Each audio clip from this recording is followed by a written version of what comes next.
Be on the same page financially. When we first got married, we kept our finances completely separate, says Afia, who married Anthony in 2012. I don't think we even knew exactly what the other was earning. It took us a year to talk about money properly, and what forced us to have the conversation was deciding to save up to buy a flat. I'm not saying it was the most fun conversation, but it was useful to decide who pays for what and how we could make savings together. We still have separate bank accounts, to be honest, but we have matched up our spending now. If we have a couple goal we're saving for, we're now hoping to buy a bigger flat because I'm pregnant. We both agree how to work out our spending.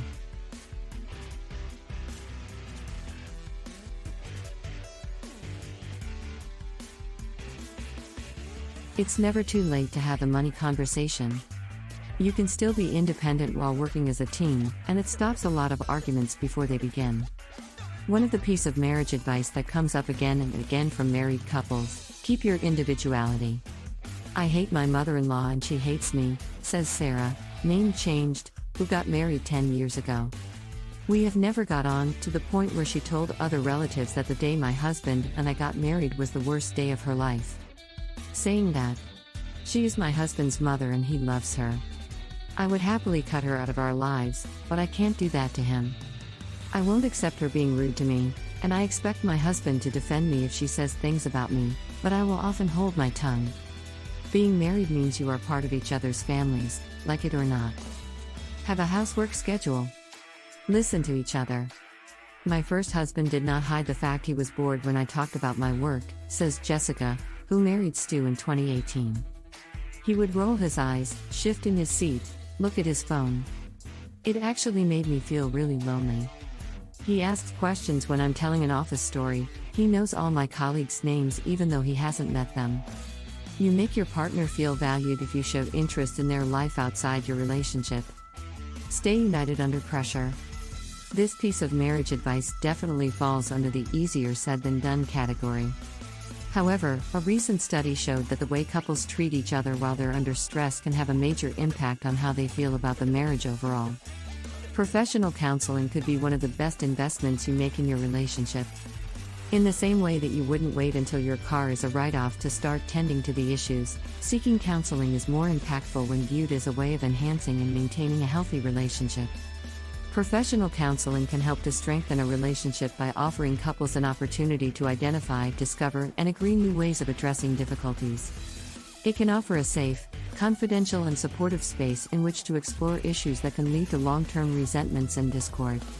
It can offer a chance to develop and build a respectful, loving, and communicative relationship. It's important to acknowledge that there will be tough times, disagreements, and differing perspectives or ideas about doing things and other important issues within a relationship. Ultimately, it helps couples to face the reality and work on their relationship in a supportive way. Of course, it may not be easy to convince your partner to consider relationship counseling if they believe this is something you only need if you're having issues, or if they struggle to talk about their feelings. Broadly speaking, men might be particularly wary of asking for professional help with relationship issues, due to their perception of masculinity, cultural influences, and what the men in their lives have modeled, says Dion. Deeply and even unconsciously held beliefs often suggest that men shouldn't show or explore their emotions, their internal world, and/or vulnerability. Relationship counseling usually involves all of these, and doing so with a stranger can feel embarrassing, weak, or even shameful.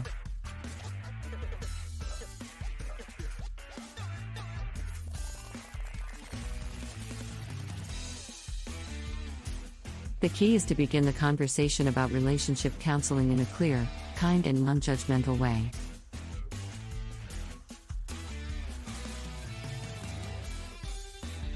I would suggest starting with expressing what you hope to achieve, address, or improve by starting relationship counseling, advises Dion.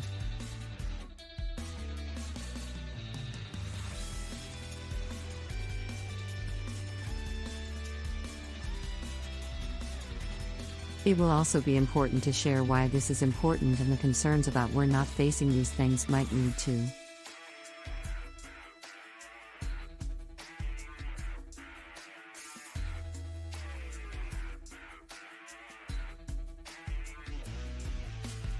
I frame relationship counseling as being about building a better relationship and addressing the issue, behaviors, and patterns that threaten that, rather than criticizing the individuals within it.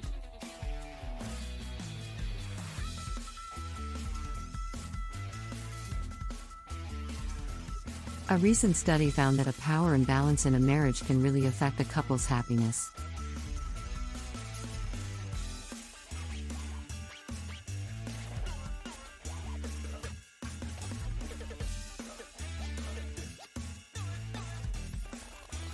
Specifically, each member of the couple needs to feel that they have the personal power to make decisions.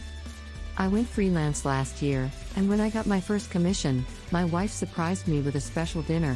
She even made banners. Says Amy, who married Bella in 2020. She's always doing things like that. I'm not as good as her at surprises, but I try, like champagne and flowers when she got promoted. I think the fact that we are proud of each other's successes is the secret of our relationship.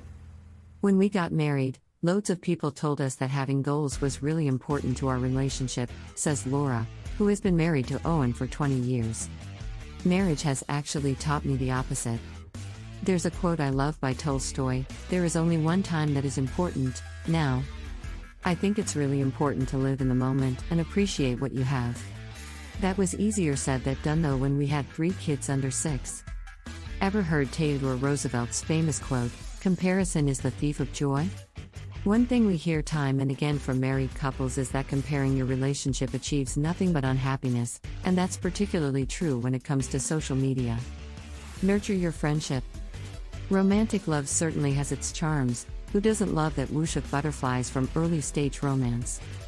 But repeated studies have shown that the secret of happiness is love based on the elements of a strong friendship, such as understanding and commitment. Don't hold on to arguments. I am one of those annoying people who will bring up Rose from years ago, says Monica, who's been married for 2 years. It's something I'm working on because it drives my husband worried. Once an argument is done, it should be done, otherwise your relationship can become full of bitterness.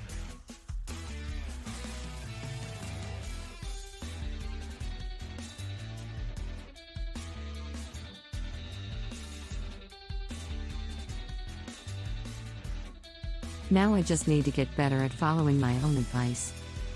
The most annoying things people say to newlyweds.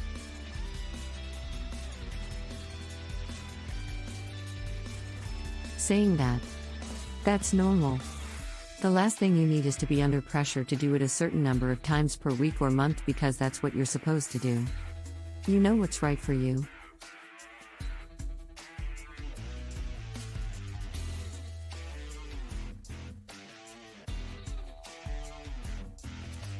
However, most of the couples we spoke to agree that it's important to keep the door open to physical intimacy, focusing on quality over quantity. This is going to sound weird, but the key to our marriage is getting enough sleep, says Tom, who's been married to Georgie for a month after 5 years together. We're people who don't do well on lack of sleep, so when we bought our flat, we spend the most time and money getting the bedroom right.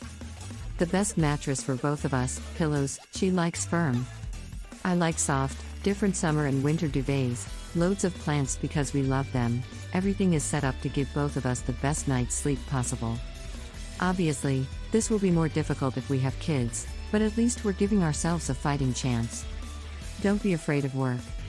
In my 20s I had this idea that a relationship was only good if it was effortless, if everything came naturally, says Steph, who's been married to Theo for 5 years. I was really naive.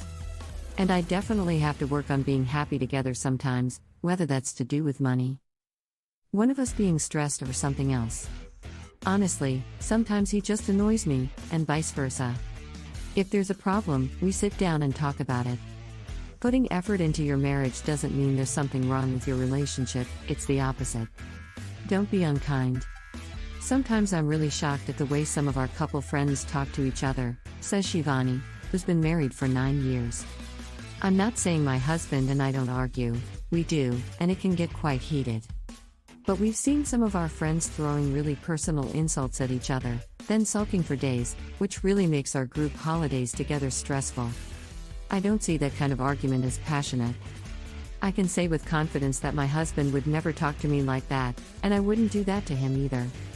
Kindly subscribe to this channel for more content and don't forget to like, share and comment.